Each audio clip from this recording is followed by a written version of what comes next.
Katika chumba kidogo kilichojawa na kiza kinene, sauti nzito kutokea kuzimu ilisikika. Huo ni ufalme wa matajiri kutoka kuzimu. Jina langu naitwa Tony. Nilizaliwa katika kijiji kidogo kilichozungukwa na milima na misitu minene. Maisha yalikuwa rahisi lakini yenye maadili. Baba yangu alikuwa mchungaji wa kijiji na mama yangu alikuwa mfanyabiashara mdogo wa vyakula sokoni. Kutoka utotoni nilifundishwa kumcha Mungu, kuheshimu wazazi na kuwa na bidii katika kazi.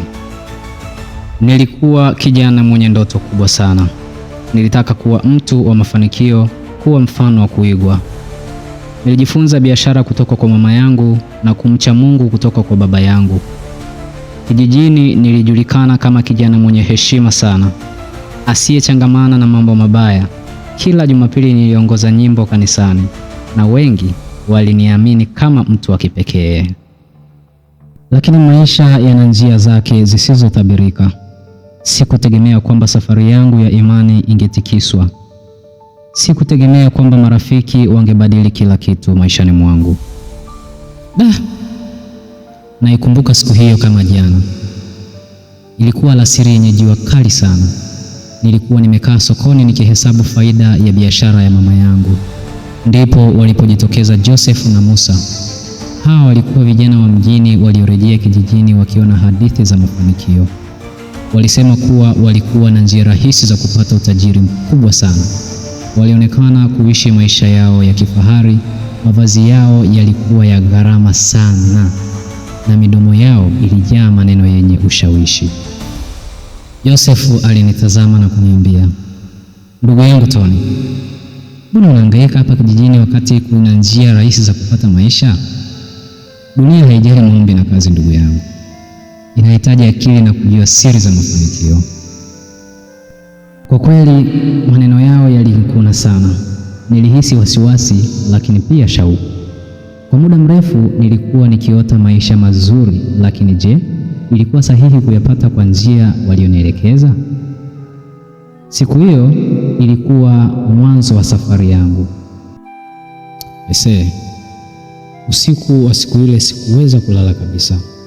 Maneno ya Josefu na Musa yalikuwa yanarindima kichwani mwangu. Dunia haijali maombi na kazi ngumu ndugu yangu.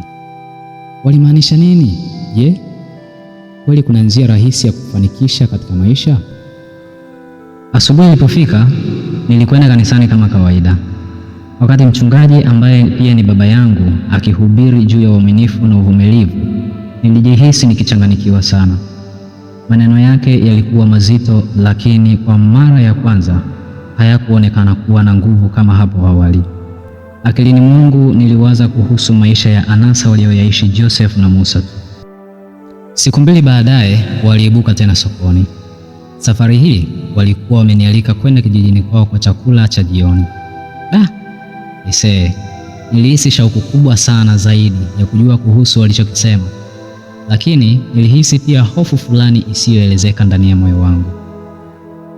"Kaka Tony, tuna mipango mikubwa sana juu yako," Joseph alisema.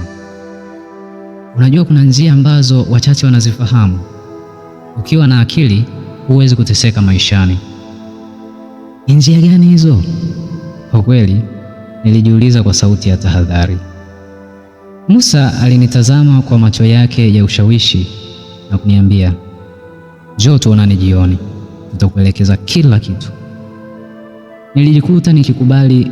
Sikujua kuwa uamuzi huu mdogo ungekuwa hatua yangu ya kwanza kuelekea gizani.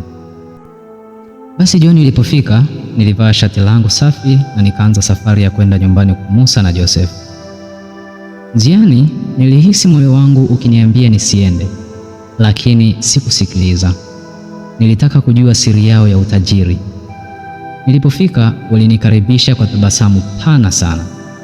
Kwenye meza kulikuwa na vyakula vya kila aina: nyama choma, wali, matunda ya thamani na vinywaji vya gharama.